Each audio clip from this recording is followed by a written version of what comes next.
Frontier Fighters.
Frontier Fighters, monumental incidents in the adventurous journeys westward of the American pathfinders and pioneers who led a life of almost continual hardship and peril in their quest for excitement and fortune.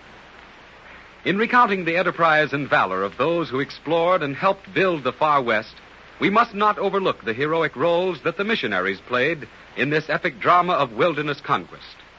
One of the first and most noted of Northwest missionaries was Dr. Marcus Whitman, the Yankee physician and missionary who sacrificed his life to bring the Christian religion to the painted red savage of the western mountains and plains and to save the Pacific Northwest to America.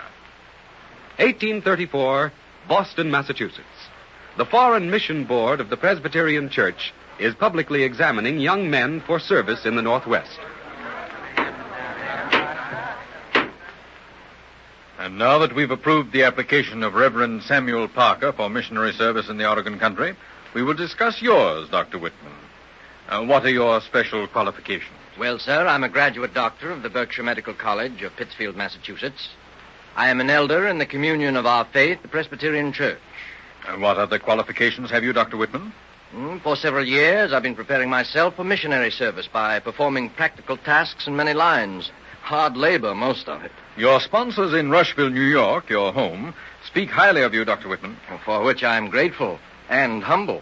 Spoken as befits a doctor of medicine and probably a missionary to the red savages of the Northwest. Then you will approve my application? Yes, I'm sure I will.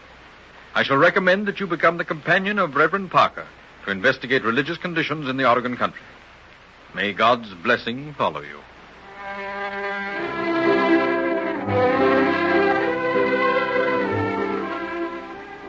Dr. Whitman and Reverend Parker found the far Northwest so promising a field for their labors that Dr. Whitman returned to Boston for permission to establish a permanent church in the wilderness. This was granted by the Presbyterians, and Dr. Whitman, now married to Narcissa Prentice of Plattsburgh, New York, began the long and arduous journey back into the Northwest. They were accompanied by the Reverend and Mrs. H. Spaulding, also newly married. Having left his convoy, Dr. Whitman, with one light wagon, determined to be the first to cross the Rocky Mountains on wheels. July 18th, 1835, the junction of Smith's Fork and the Bear River on the present Idaho-Wyoming boundary.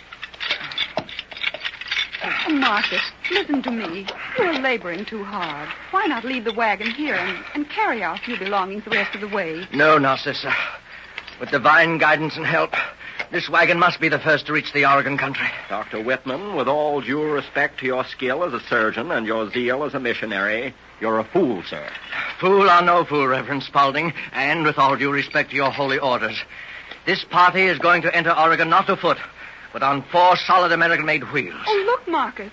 Toward that clearing in the pines yonder, on that mountain slope, straight ahead. White men, Dr. Whitman, beaver trappers, to judge by their leather costumes. Then let's hurry. Here, give me a lift, Spaulding, with this off wheel. It's lodged between these 2 rocks. That's fine. Well, I'd never have accomplished it alone. Hi, strangers. How are you? Welcome to the Rocky Mountains, sisters. Thank you, gentlemen. But why the jollification? Are women unusual in this neighborhood? Madam, you and the other lady are the first white women to ever cross the Rocky Mountains. Yes, and you're something the Honorable Hudson's Bay Company cannot get rid of. They may succeed in driving us out of this country, but they'll never get rid of you. Yes, sir. Old Mose is right. You two ladies have led the way into this mountain wilderness beyond which lies peace and plenitude, happiness, contentment, and prosperity.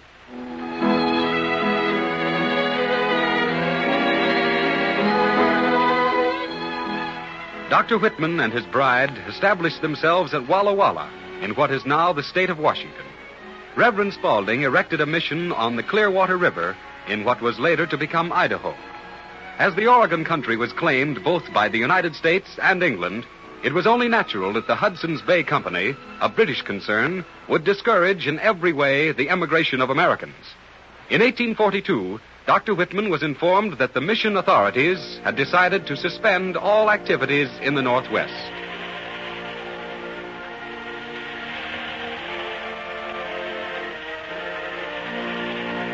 Narcissa.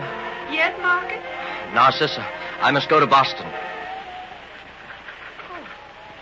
In the winter time? Oh, Marcus, I'm sure God will be willing to wait until spring. No, I must go now. This mission cannot be suspended, and Oregon must be saved for the Union. I must see President Tyler to give him and his cabinet first-hand information of the great potential wealth of this country. What about the company? I will also tell them of the continual pressure brought against us by the Hudson's Bay Company, working for people who have no interest in America other than its exploitation for profit.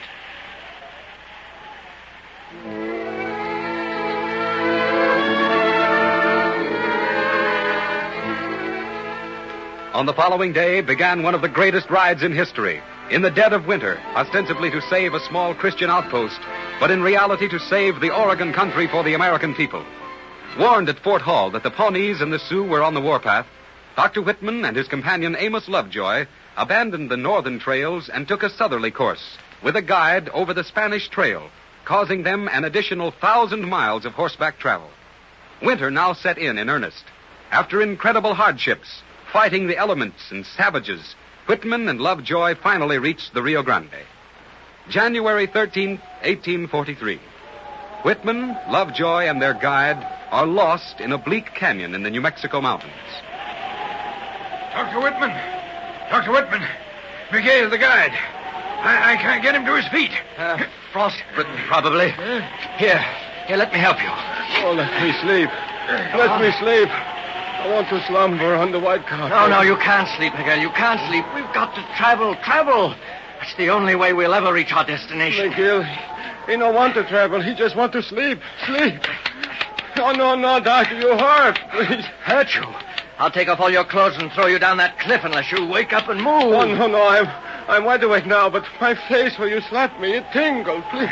That means the frost is leaving your flesh. Now march.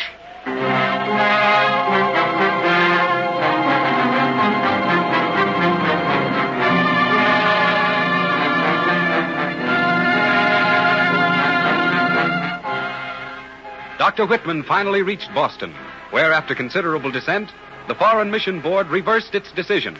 The Whitman mission was saved. Dr. Whitman also interviewed President Tyler and his cabinet, giving the federal authorities valuable information, which later helped to determine America's policy in dealing with England over the so-called Oregon question. Back at his mission again, and his persecutors unable to shake his determination to win and hold the Oregon country for the United States, Dr. Whitman's career reached an atrocious climax. November 29th, 1847. My people die, O medicine man, and you do nothing. I am powerless, O chief. The pale-faced medicine man's magic is greater than mine. He is the servant not of the Great Spirit, but of the Evil One. Who told you this? A half-blood, a trapper of the Hudson's Bay traders. But the paleface has given my people corn, saved them from starvation.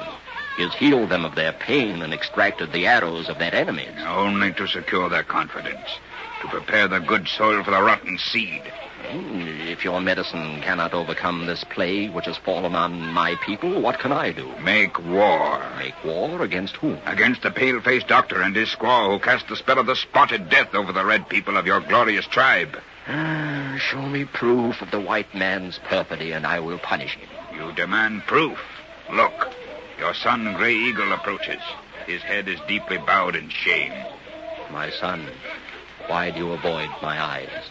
My sister, Red Fawn, your daughter. Oh, Father. Spotted death? Yes, my father.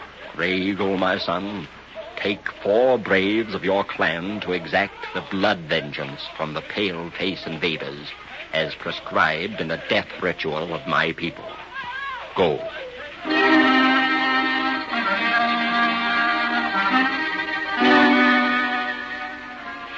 You look extra tired tonight, Marcus. I'll make you some tea. Yes, Narcissa, I'm very weary. Not with work, but with worry. Oh, I declare, if the Hudson's Bay Company don't leave us be, I'll give them a piece of my mind if I have to go all the way to England to do it. Wouldn't do you any good, my dear. Only make matters worse. Very well, Marcus. I'll hold my tongue. Anyway, until they start persecuting us again. All too soon, I fear. What do you mean, Marcus? Tonight, an Indian, one of our converts, brought me distressing news. Couldn't be worse than we've been hearing for months. But it is far worse. An epidemic of measles has attacked the Indians, and we mission people are held responsible. But you've worked yourself to skin and bones treating the Indian. Yes, I did my best. But who are we to question the will of God? Oh, Marcus! The window! Indians! I see them. Pray, my darling wife. Pray that God's will be done. Our Father who art in heaven. Oh, no. No, he's your friend. God's servant in this wilderness. Oh, no. Give them, Father. No. For they know not what they do. Forgive them. Oh.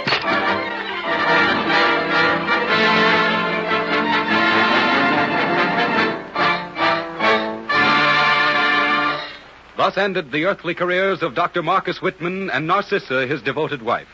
Theirs was a glorious martyrdom, but nonetheless an unnecessary, shameful, revolting martyrdom.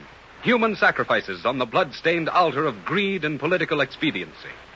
United by the common bond of their great love for each other, their patriotism, and their abiding faith in the Creator they both served so faithfully, they departed this life together with benedictions for their savage executioners on their trembling lips. And so we bring to a close another splendid chapter in the lives of those gallant frontier fighters who, despite natural obstacles and man's lust for power, won and welded the great Western Empire to the United States of America.